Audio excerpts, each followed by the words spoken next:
बिस्मिल्लाहिर्रहमानिर्रहीम। आज हमारा टॉपिक है मेल रिप्रोडक्टिव सिस्टम। ये डाउ की स्लाइड है।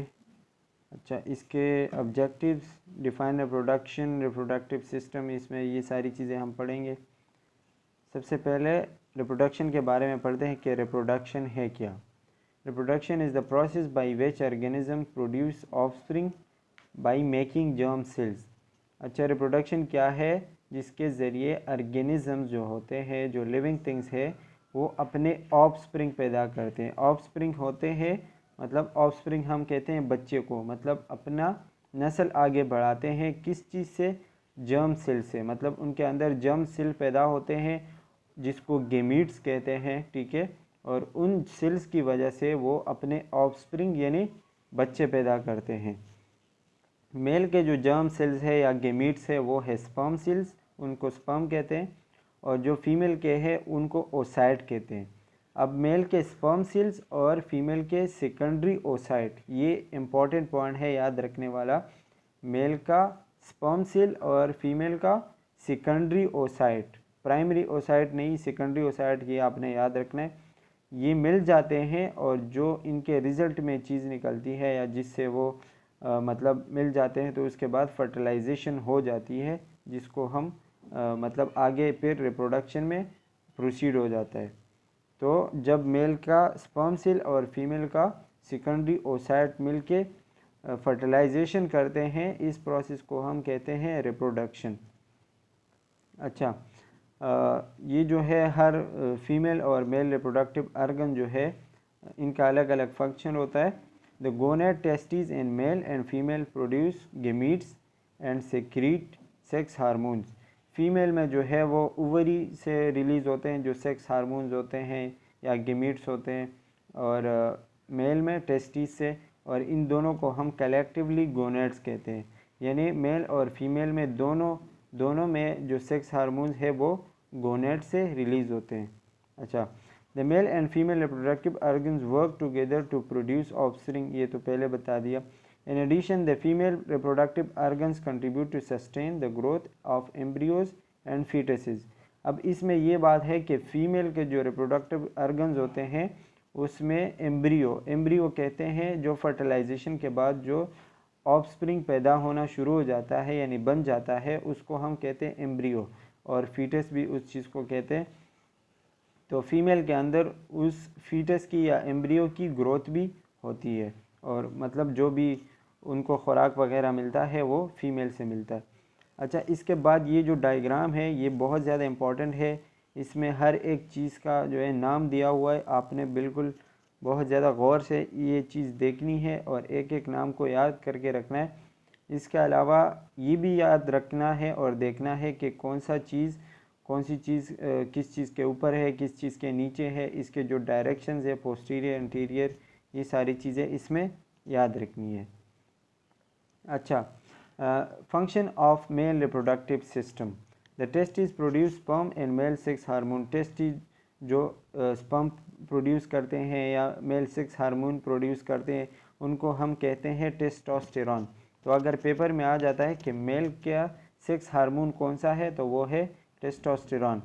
अच्छा, फिर कुछ डक्ट्स होते हैं, मतलब कुछ नालियाँ होती है जिनमें ये स्टोर होता है और फिर उनको ट्रांसपोर्ट बाहर की तरफ करता है। तो the duct transport store and assist maturation of sperm. मतलब स्पर्म को जहाँ पे मैच्योर किया जाता है, फिर उनको स्टोर किया जाता है और उसके बाद उसको ट्रांसपोर्ट कर दिया जाता है। इसमें कुछ चीज़ें इन्वॉल्व होती है जो कि अभी आगे हम पढ़ेंगे। The accessory sex gland secrete most of the liquid portion of सीमेन।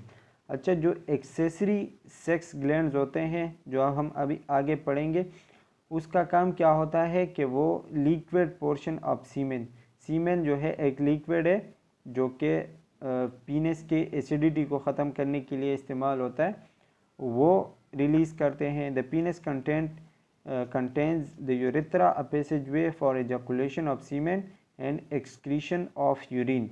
और जो पीनस होता है मेल का, उसमें एक यूरेथ्रा होता है। अब यूरेथ्रा के दो फंक्शंस होते हैं, एक होता है ejaculation यानी रिलीज ऑफ स्पर्म, ठीक है, और दूसरा है एक्सक्रीशन ऑफ यूरिन। मतलब मेल का जो यूरेथ्रा है वो दो काम करते हैं, एक होता है स्पर्म उससे इजाकुलेट होता है और दूसरा उससे यूरिन भी इजाकुलेट होता है।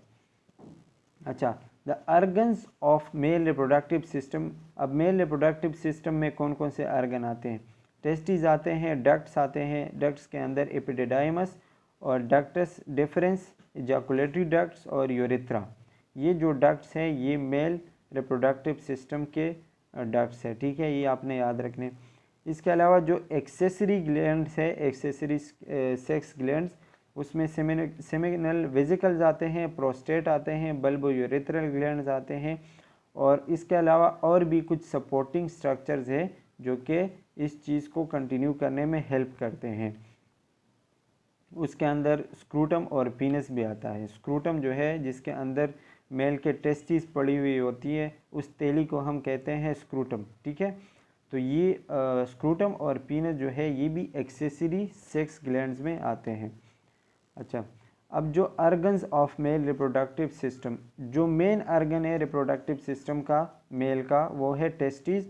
इसके अलावा जो डक्ट्स है वो है एपिडिडाइमस, डक्टस डिफरेंस और इजाकुलेटरी डक्ट्स। एक्सेसरी अर्गन्स जो है वो है सेमिनल वेसिकल, प्रोस्टेट ग्लैंड और बल्बो यूरेथ्रल। और जो सपोर्टिंग स्ट्रक्चर्स है, जो सपोर्टिंग चीज़ें हैं वो है पीनस और स्क्रूटम। तो ये जो है ये टेबल ये पेपर के लिए बहुत ज़्यादा इंपॉर्टेंट है। इसमें ये आ सकता है कि एक्सेसरी ग्लैंड्स कौन से हैं, सपोर्टिंग स्ट्रक्चर्स कौन से हैं, या मेन रिप्रोडक्टिव अर्गन कौन सा है, सिस्टम ऑफ डक्ट्स, इसमें से कुछ भी आ सकता है। तो ये आपने बहुत गौर से पढ़ना है और याद करना है। अब पढ़ते हैं टेस्टिस के बारे में जो कि मेन अर्गन है मेल रिप्रोडक्टिव सिस्टम का। ये क्या होता है? पेयर्ड ओवल ग्लैंड्स, इसमें मतलब जोड़ा होते हैं, पेयर कहते हैं दो को, दो होते हैं, ठीक है। Testis lies and scrotum, scrotum में पड़े हुए होते हैं और 5 सेंटीमीटर इसका जो है लेंथ होता है, 5 सेंटीमीटर। वेट जो है 10 से 15 ग्राम होता है ईच टेस्टी का, मतलब एक जो टेस्टी होती है उसका जो वेट है 10 से 15 ग्राम होता है। Tunica vaginalis partially covers the testis. Tunica vaginalis ये एक अर्गन या एक ग्लैंड हम कह सकते हैं जो क्या करते हैं, पार्शियली तकरीबन आधा जो है टेस्टिस को वो कवर करते हैं।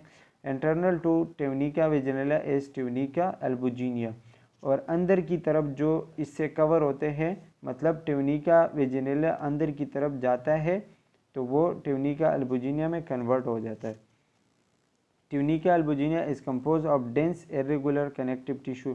ये डेंस इरेगुलर कनेक्टिव टिश्यू पर मुश्तमिल होता है और ये सेप्टा बनाता है, ठीक है। सेप्टा अभी आएगा।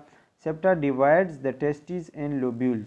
सेप्टा का काम क्या होता है कि टेस्टिस को लोब्यूल्स में डिवाइड करता है। अच्छा, testis lobules contain seminiferous tubule. फिर लोब्यूल्स से जो है वो सेमेनिफेरस ट्यूब्यूल निकलता है जिससे जो है वो स्पर्म सेल बनते हैं। Sperm seminiferous tubule contain, seminiferous tubule में क्या क्या आता है? स्पर्मेटोजेनिक सेल्स आते हैं। स्पर्मेटोजेनिक सेल्स क्या करते हैं? प्रोड्यूस स्पर्म, स्पर्म प्रोड्यूस करते हैं। मतलब स्पर्मेटोजेनिक सेल्स इमेच्योर सेल्स होते हैं जो कि स्पर्म प्रोड्यूस करते हैं। सर्टोली सेल्स स्पर्म जो है प्रोडक्शन में भी काम करते हैं, सपोर्ट्स स्पर्मेटोजेनेसिस। सर्टोली सेल्स जो है ये स्पर्म के प्रोडक्शन में काम करते हैं, जो स्पर्मेटोजेनेसिस कहते हैं प्रोडक्शन ऑफ स्पर्म, यानी स्पर्म के प्रोडक्शन का जो प्रोसेस होता है उसको कहते हैं स्पर्मेटोजेनेसिस, तो उसमें हेल्प करता है। Space between seminiferous tubules and Leydig cells और इंटरस्टिशियल सेल्स। अच्छा, अब इन दोनों के दरमियान जो स्पेस है, अच्छा इसमें ये बात याद रखने वाली है कि लेडिंग सेल्स को हम इंटरस्टिशियल सेल्स भी कह सकते हैं। अगर पेपर में लेडिंग सेल्स की जगह इंटरस्टिशियल सेल आ जाए तो इसका मतलब होगा कि ये लेडिंग सेल्स के बारे में बात करते हैं, तो इससे आपने कंफ्यूज नहीं होना। लेडिंग सेल्स क्या काम करते हैं कि टेस्टोस्टेरॉन जो हार्मोन है जो फिर आगे जाके स्पर्मेटोजेनिक सेल्स की ज़रिए से स्पर्म बनाते हैं, तो लेडिंग सेल्स वो ही हार्मोन रिलीज़ करते हैं, टेस्टोस्टेरॉन जिसको हम कहते हैं। अच्छा, ये है टेस्टी का जो है वो पूरा स्ट्रक्चर दिया हुआ है, तो इसमें भी जो नेम्स वगैरह हैं ये आपने अच्छी तरीके से याद करने हैं।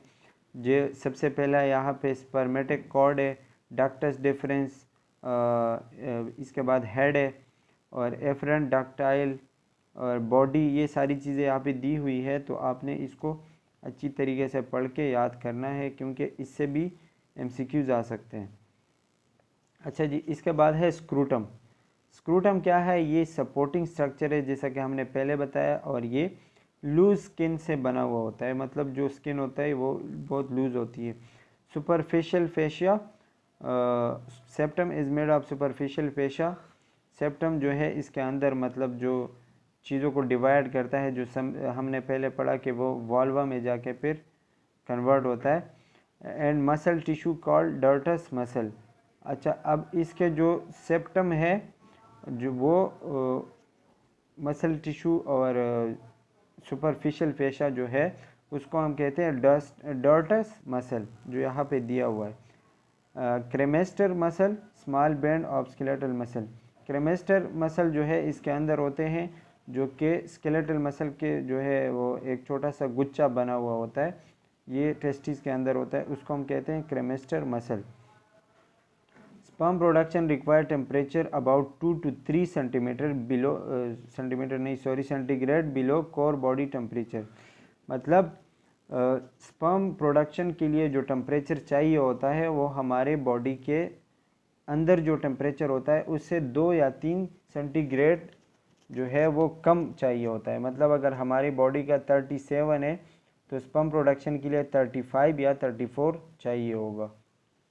अच्छा जी, in response to cold weather cremaster muscle and dartos muscles contracts. अच्छा, जो हमने अभी पढ़ा क्रेमेस्टर मसल्स, ये स्क्रूटम के मसल्स होते हैं।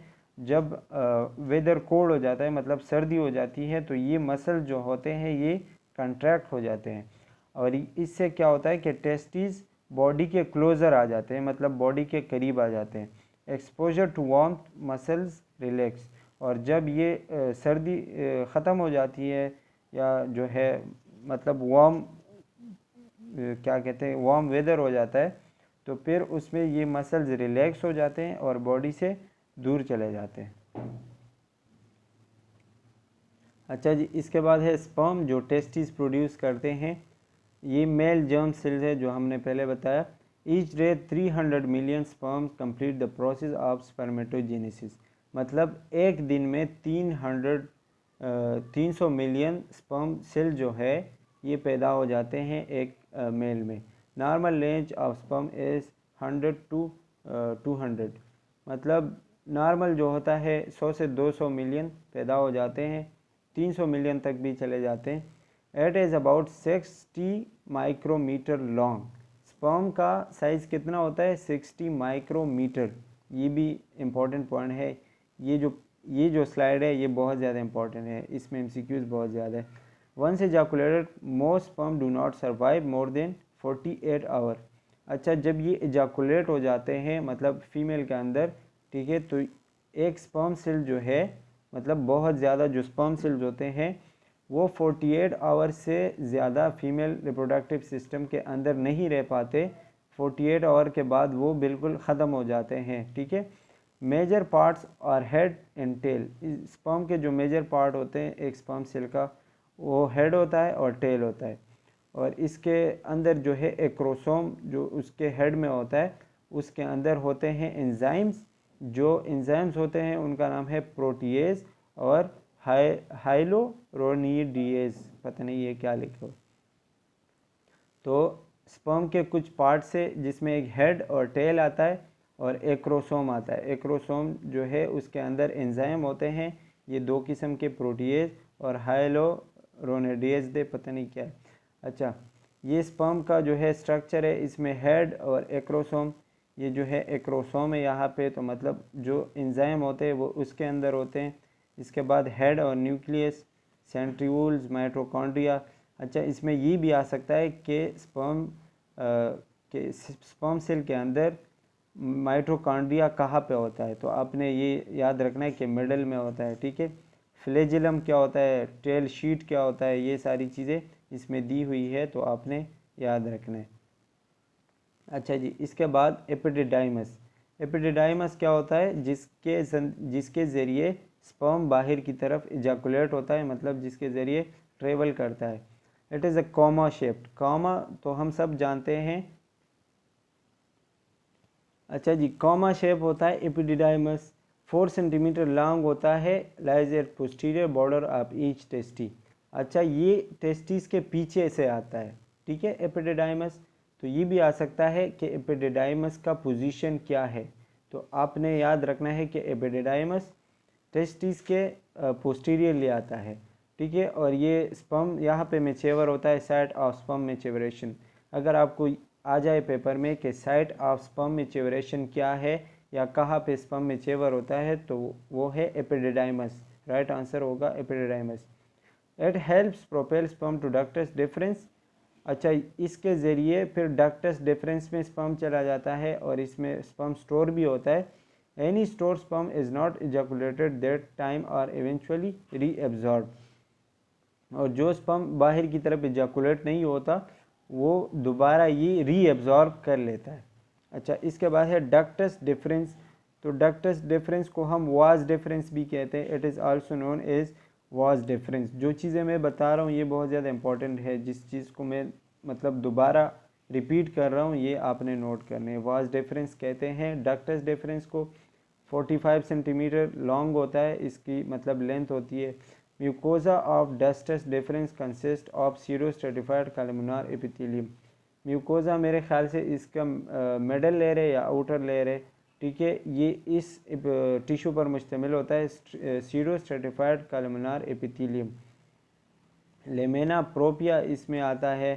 Ductus difference convey sperm during sexual arousal from epididymis towards the urethra. अच्छा, अब इसका काम क्या है डक्टस डिफरेंस का, कि ये स्पर्म कन्वर्ट करता है या उसको ट्रांसपोर्ट करता है ड्यूरिंग सेक्सुअल एक्टिविटी, ठीक है, एपिडिडाइमस से टुवर्ड्स यूरेथ्रा। मतलब एपिडिडाइमस से डक्टस डिफरेंस में आता है और डक्टस डिफरेंस से फिर वो यूरेथ्रा में चला जाता है, ठीक है। तो इसका मतलब काम है कि ट्रांसपोर्ट, स्पर्म ट्रांसपोर्टेशन में ये अपना किरदार अदा करते हैं। Any stored sperm if not ejaculated that time और इवेंचुअली रीएब्जॉर्ब। और इसमें भी वही बात है कि अगर स्पर्म एजाकुलेट नहीं हुआ तो वो दोबारा इसमें रीएब्जॉर्ब हो जाता है। इसके बाद जो है एजाकुलेटरी डक्ट्स आते हैं। अच्छा, ये जो सारी चीज़ें हैं एपिडिडाइमस, एजाकुलेटरी डक्ट्स और वाज डिफरेंस, ये आपको यहाँ पे जो मतलब ये डायग्राम है इसमें सारी चीज़ें दिखाई गई है कि डक्ट वाज डिफरेंस कौन सा है, वाज डिफरेंस कौन सा है, एपिडिडाइमस कौन सा है, ये सारी चीज़ें यहाँ पे दी गई है। तो आपने इससे देख के पढ़ने हैं।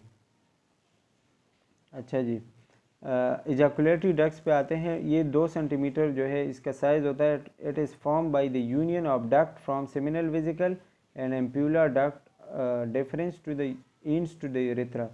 अच्छा, ये जो है इसमें 2 किस्म के डक्ट्स मिलके ये इजैकुलेटरी डक्ट बनाते हैं।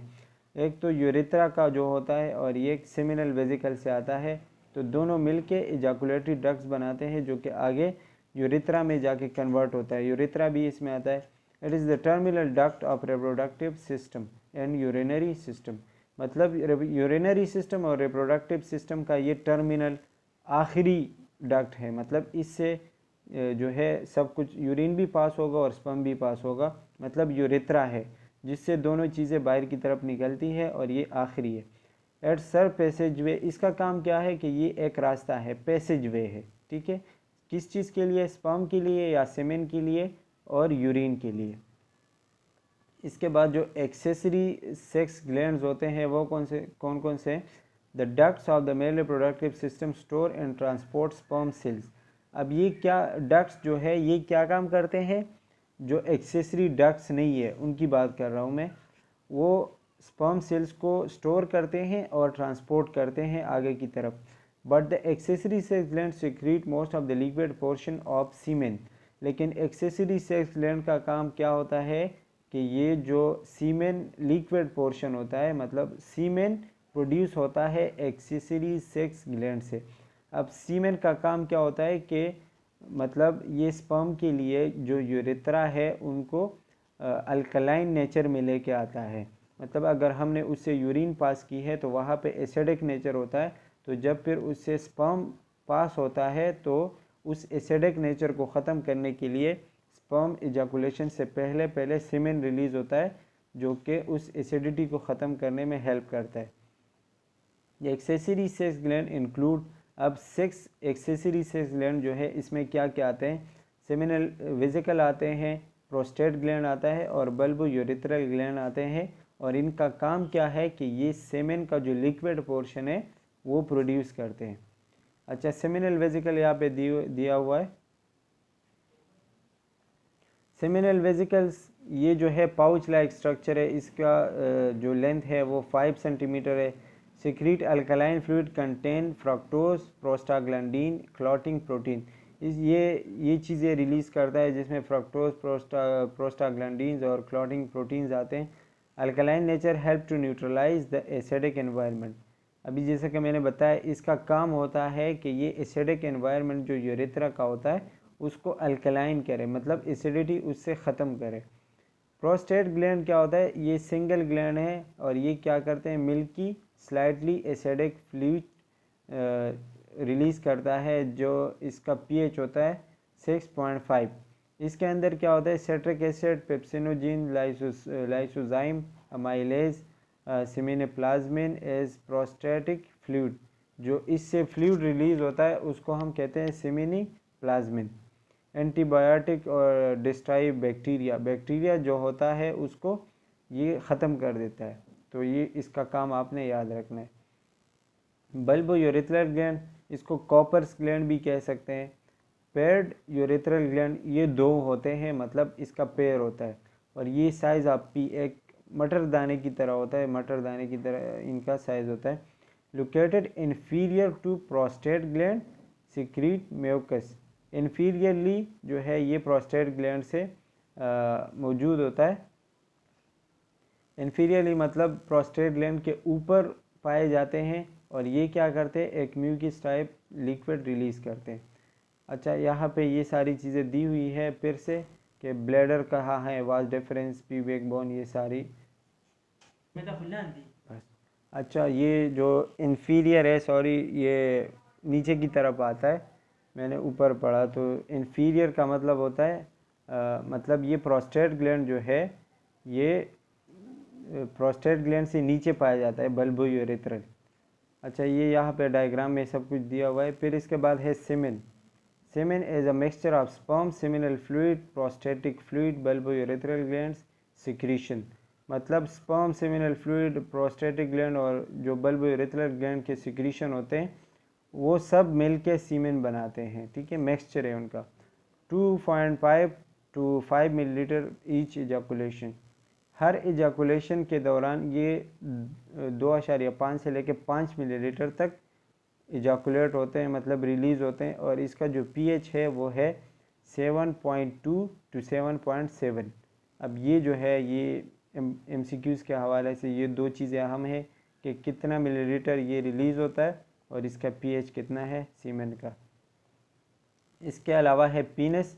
पीनस जो है उसमें होता है urethra, passage way of sperm and urine, और इससे हम यूरिन और स्पर्म दोनों पास करते हैं। सिलेंड्रिकल शेप होता है और इसके अंदर क्या क्या होता है, एक बॉडी होती है, ग्लांस पीनस होता है और रूट होता है। ये इसके 3 पार्ट्स हैं, ठीक है। और यहाँ पे बस ये मेल रिप्रोडक्टिव सिस्टम जो है ये एंड हो जाता है। तो इंशाल्लाह नेक्स्ट क्लास में फिर हम फीमेल रिप्रोडक्टिव सिस्टम पढ़ेंगे। Thank you.